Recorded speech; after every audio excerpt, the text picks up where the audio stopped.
اب میرے بھائیوں، شب قدر کے حوالے سے قرآن حکیم کی آیات اور 10 صحیح الاسناد احادیث انشاءاللہ تعالی۔ میرے بھائیوں، قرآن حکیم میں کم از کم 3 مقامات پر اس رات کا ذکر موجود ہے جس رات کے اندر اللہ تعالیٰ نے قرآن پاک کو نازل فرمایا۔ وہی رات جو ہے وہ شب قدر بھی ہے، قدر والی رات، لیلۃ القدر۔ وہی برات، چھٹکارے والی رات ہے۔ قدر تقدیر کے معنوں میں بھی لے سکتے ہیں، فیصلے کی رات، اور وہی رات لیلہ مبارکہ بھی ہے۔ اس حوالے سے یہ 3 آیات 3 مقامات سے سن لیجئے، اس کے بعد انشاءاللہ 10 صحیح الاسناد احادیث۔ پہلا ریفرنس سورہ الدخان، سورت نمبر 44، جس کی نسبت سے یہ مسئلہ نمبر 44 ہے۔ یہ میں نے اس وقت اسی کی نسبت سے رکھا تھا، شب برات والا۔ آیت نمبر 1 سے 6 تک۔ اعوذ باللہ من الشیطان الرجیم، بسم اللہ الرحمن الرحیم۔ حامیم والکتاب المبین انا انزلناہ فی لیلۃ مبارکۃ انا کنا منذرین فیہا یفرق کل امر حکیم امرا من عندنا انا کنا مرسلین رحمتا من ربک انہ هو السمیع العلیم۔ حامیم حروف مقطعات ہیں۔ اس روشن کتاب کی قسم، لوح محفوظ بھی ہو سکتی ہے، قرآن حکیم بھی۔ بے شک ہم نے اس قرآن کو ایک مبارک رات میں نازل کیا اور ہم ہی ڈر سنانے والے ہیں آخرت کا اس کتاب کے ذریعے۔ اس رات میں بانٹ دیا جاتا ہے ہر اہم کام۔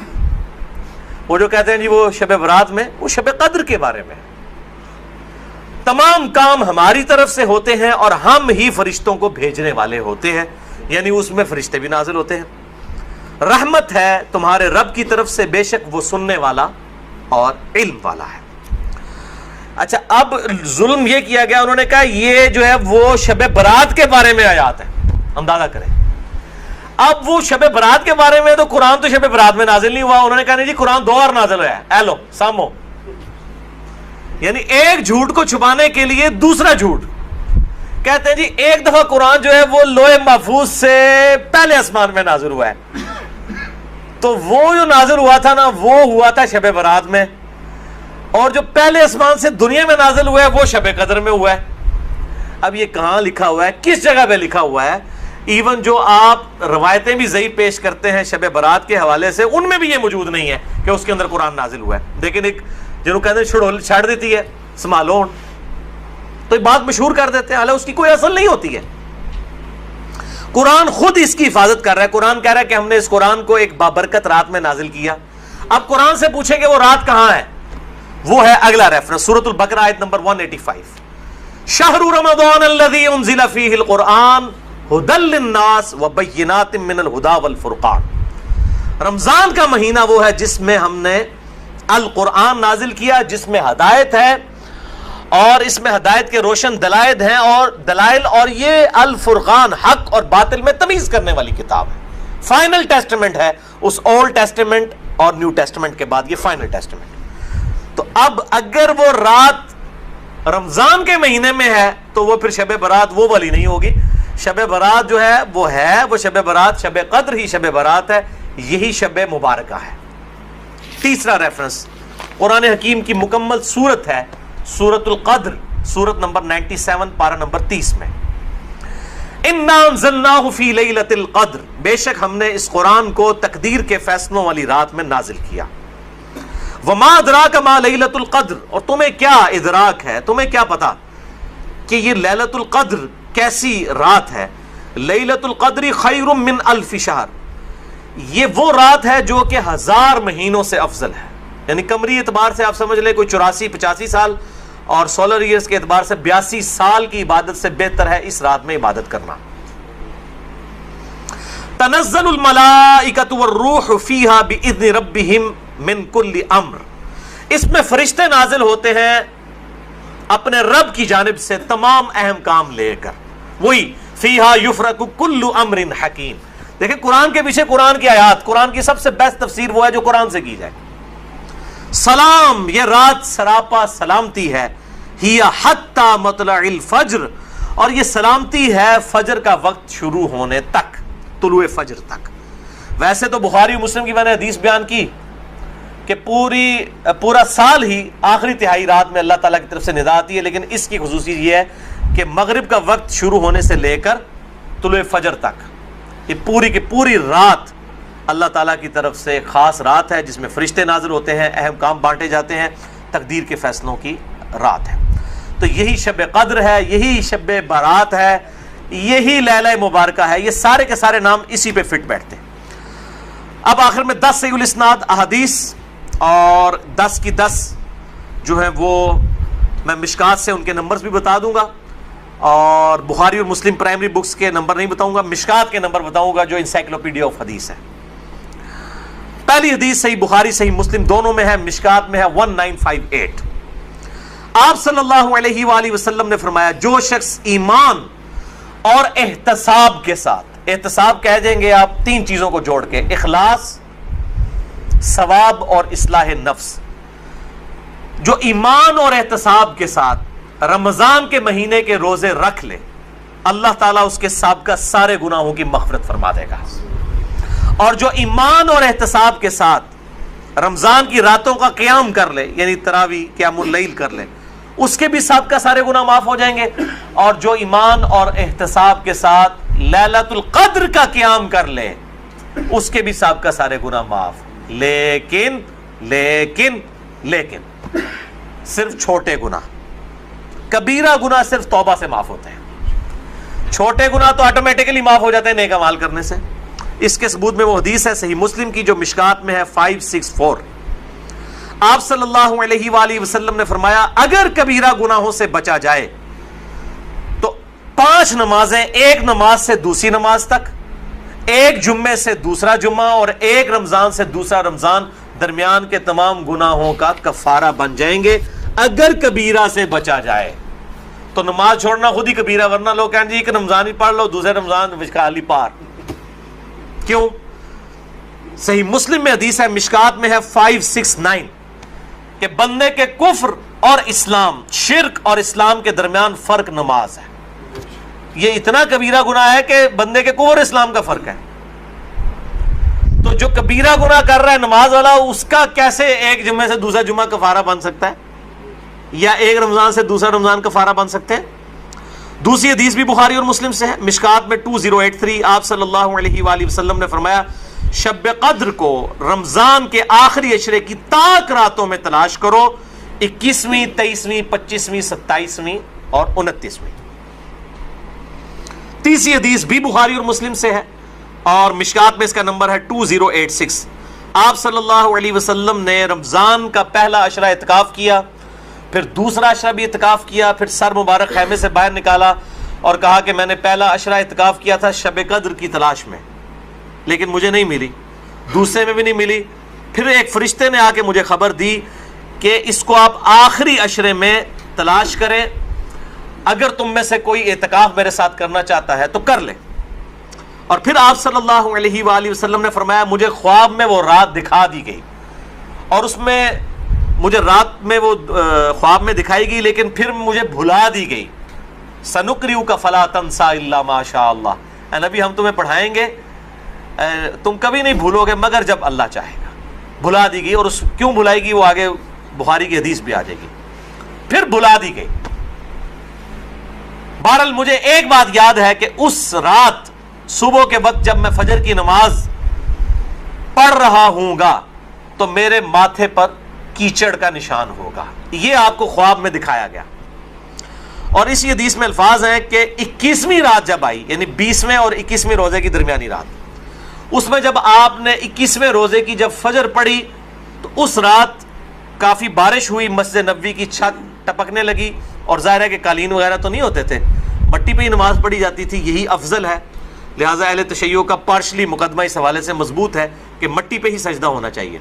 تو بہرحال آپ صلی اللہ علیہ وآلہ وسلم کے ماتھے پر مٹی کا نشان پڑ گیا۔ صحابہ کہتے ہیں جب نماز کے بعد آپ صلی اللہ علیہ وسلم جب رخ انور صحابہ کی طرف کرتے تھے تو انہوں نے دیکھا کہ آپ صلی اللہ علیہ وآلہ وسلم کے ماتھے پر مٹی کا نشان ہے، تو صحابہ کو پتہ چلا اچھا آج شب قدر تھی۔ اچھا اب آپ دیکھیں کہ یہ نہیں ہے کہ کوئی شے نظر آ جاتی ہے، ورنہ صحابہ کو بھی نظر آئی، آپ صلی اللہ علیہ وسلم کو بھی کوئی چیز نظر نہیں آئی. اور یہاں اتنا مشہور کیا، کہتے ہیں جی سمندر کا پانی میٹھا ہو جاتا ہے، اور کوڑ مارنے چھڑ دو. ہوں ماڈرن دور جے کسی گورے نے سن لی نا گل، وہ جناب بہ جائے گا رمضان دا پورا مہینے روزانہ دا ایک ٹیسٹ لے گا اور کہے گا دسو کس داڑے جناب شاید میٹھا ہوتا ہے سمندر دا پانی. جس سارے درخت سجدے میں گر پڑتے ہیں، بھائی ہم سی سی ٹی وی کیمرے لگا لیتے ہیں، پتہ لگ جائے گا کس وقت گرتے ہیں. یہ سب جھوٹ ہے، کسی روایت کے اندر موجود نہیں ہے. بس صرف آپ نے قیام کرنا ہے رات کا، کوئی ایک رات اس میں ہوگی. اسی لیے دیکھیں یہ فکس بھی نہیں کر کے بتائی گئی کہ فلاں ہے، کہا گیا 5 ہیں، 21ویں 23ویں 27ویں 25ویں 27ویں اور 29ویں. چوتھی حدیث صحیح مسلم سے عبداللہ بن انیس کی، مشکات میں 2087. اس میں بھی یہی پورا واقعہ ہے، لیکن اس میں الفاظ یہ ہیں، اب دوسرے صحابی کہتے ہیں کہ وہ 23ویں شب تھی. ابو سعید خدری کہہ رہے ہیں وہ 21ویں تھی کیچڑ والی، اور عبداللہ ابن انیس کہہ رہے ہیں وہ 23ویں تھی. لیکن یہی دو اختلاف آ گئے. تو وہ 21ویں بھی ہو سکتی ہے، 23ویں بھی، 25ویں بھی، 27ویں بھی. اور اس کی حکمت کیا ہے بدلنے کی میں بعد میں بتاتا ہوں. تو یہ شب قدر کے حوالے سے ایک دعا بھی بڑی مشہور ہے، اللہم انک عفو تحب العفو فاعف عنی. یہ روایت مشکات میں بھی موجود ہے 2091 اور جامع ترمذی اور سنن ابن ماجہ میں موجود ہے، لیکن یہ روایت منقطع ہے. وہ تابعی جو ہے عبداللہ بن بریدہ، اس کا سماع اما عائشہ سے ثابت نہیں ہے. شیخ البانی سے حسن درجے تک پہنچاتے ہیں. بہرحال دعا کے بارے میں میرا موقف یہ ہے، چاہے کوئی ضعیف روایت بھی ہو، اگر کوئی دعا کے طور پہ اسے کر لے تو میں اس کے اوپر کوئی فتوی والا معاملہ نہیں کرتا. امام دارقطنی نے بھی یہ بات لکھی ہے کہ یہ منقطع روایت ہے. اللہم انک عفو تحب العفو فاعف عنی. 5ویں حدیث صحیح مسلم سے ہے، مشکات میں ہے 2088. سیدنا ابی ابن کعب کو کسی نے بتایا کہ عبداللہ ابن مسعود کہتے ہیں رضی اللہ تعالیٰ عنہ کہ جو شخص روزانہ آخری پہر جاگے گا تہجد کے وقت تو وہ شب قدر پا لے گا. اب یہ دیکھیں کہ روزانہ جو جاگے گا ظاہر وہ پا ہی لے گا. عبداللہ ابن مسعود کی جب یہ بات پہنچی ابی ابن کعب تک تو انہوں نے کہا اللہ تعالیٰ ہمارے بھائی پہ جو ہے وہ رحم فرمائے. انہوں نے شاید یہ بات اس لیے کہی کہ لوگ صرف اکتفا ہی نہ کر لیں رمضان کے قیام پہ ہی، اس لیے انہوں نے یہ بات کی ہوگی، ورنہ ہمارے بھائی عبداللہ ابن مسعود کو یہ بات خوب پتہ ہے کہ شب قدر جو ہے یہ رمضان کے آخری عشرے میں آتی ہے. اور پھر انہوں نے کہا کہ میں اللہ کی قسم اٹھاتا ہوں کہ شب قدر جو ہے وہ 27ویں رات ہے. اور تابعی کہتے ہیں کہ انشاءاللہ کے بغیر قسم کھائی، کیونکہ اگر آپ انشاءاللہ کے ساتھ قسم کھائیں نا تو وہ قسم ڈاؤٹ فل ہوتی ہے کہ اگر اللہ نے چاہا تو. انشاءاللہ کے بغیر قسم کھائی جاتی ہے تو کنفرم ہوتا ہے کہ وہ بات ڈیفینیٹ کر رہا ہے، کرنے والا واقعی قسم کھا رہا ہے.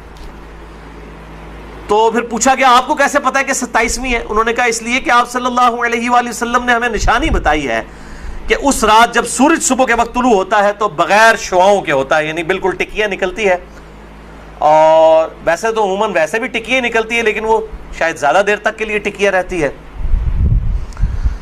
اب حالانکہ باقی روایتوں کے اندر 21ویں 23ویں بھی آیا ہے، اور یہ قسم اٹھا کے 27ویں، تو اس سے مراد پھر تطبیق یہ ہوگی کہ جو انہوں نے پائی ہے وہ اس سال 27ویں کو آئی ہوگی، ورنہ تو یہ بدلتی رہتی ہے.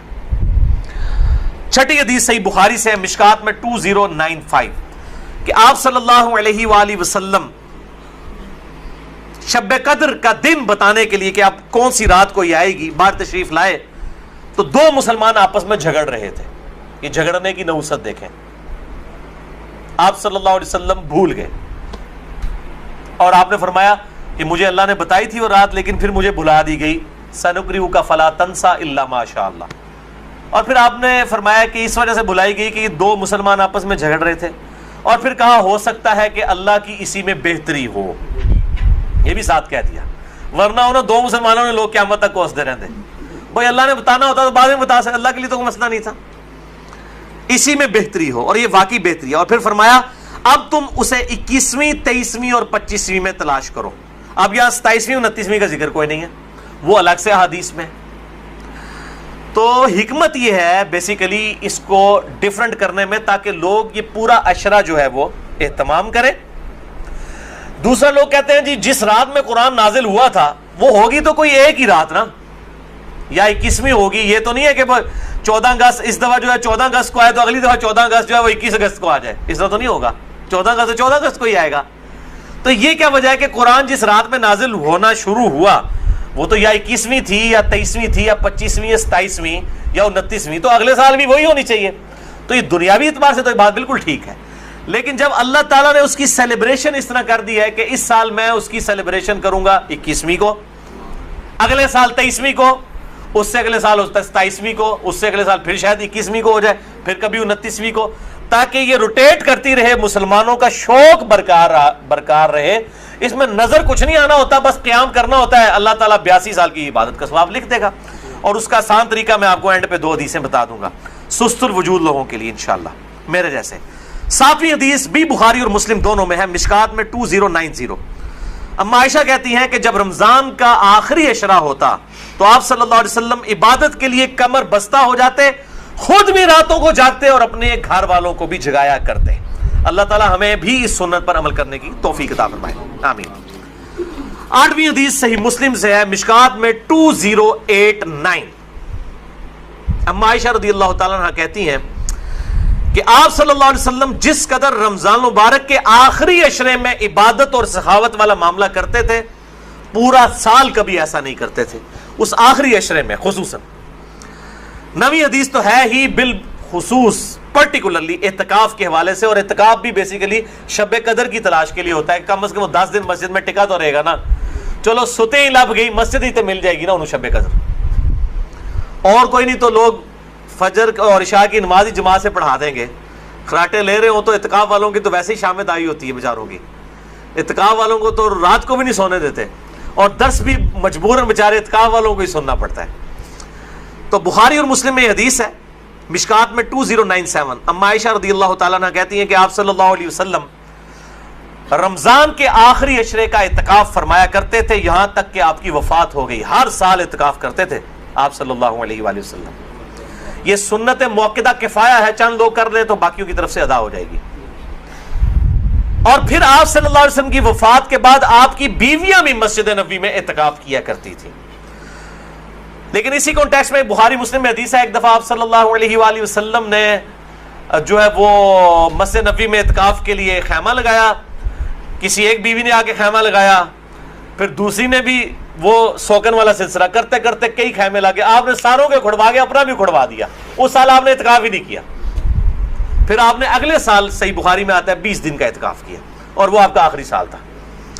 تو آپ نے اعتکاف ہی نہیں کیا کہ یہ یعنی اللہ کی رضا کی خاطر اعتکاف کیا جائے, نہ کہ میری وجہ سے کہ میرے ساتھ ایک بیوی اعتکاف بیٹھی ہے پھر دوسری بھی, سب کے خیمے.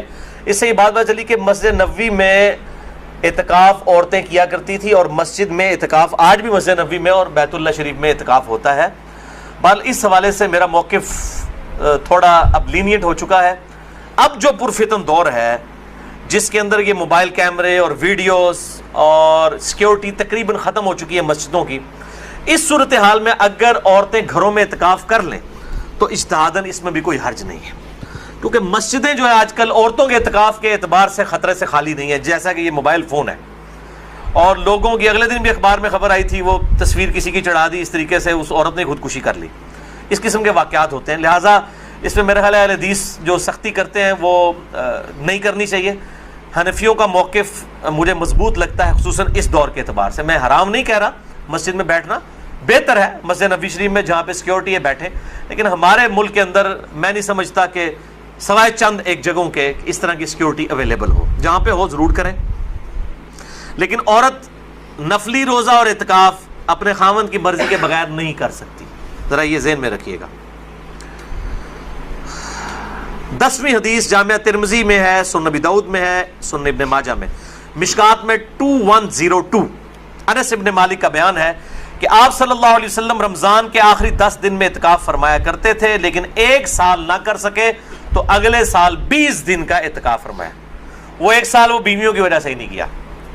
اور صحیح بخاری میں 2099 نمبر حدیث ہے کہ جس سال آپ کی وفات ہوئی یہ 20 دن والا اعتکاف آپ صلی اللہ علیہ وآلہ وسلم نے اس سال کیا تھا جس سال آپ کی وفات ہوئی. اور اس بخاری کی حدیث میں الفاظ ہیں کہ اس سال پھر جبرائیل علیہ السلام کے ساتھ 2 دفعہ دورہ قرآن کیا. اور بخاری مسلم میں آتا ہے نا جو سیدہ فاطمہ کے کان میں ایک بات کہی تھی کہ اس سال میرے ساتھ 2 دفعہ دورہ کیا جبریل نے، مجھے لگتا ہے کہ میری موت کا وقت قریب آ چکا ہے، تو وہ رو پڑی، اور پھر ایک اور بات کہی کہ تم جنتی عورتوں کی سردار ہو، تو وہ مسکرا پڑی۔ تو آپ صلی اللہ علیہ وآلہ وسلم کے ساتھ اس آخری اعتکاف میں 2 دفعہ دورہ قرآن حضرت جبرائیل نے کیا، الحمدللہ۔ یہ تلک عشرۃ کاملہ 10 پوری ہوئیں۔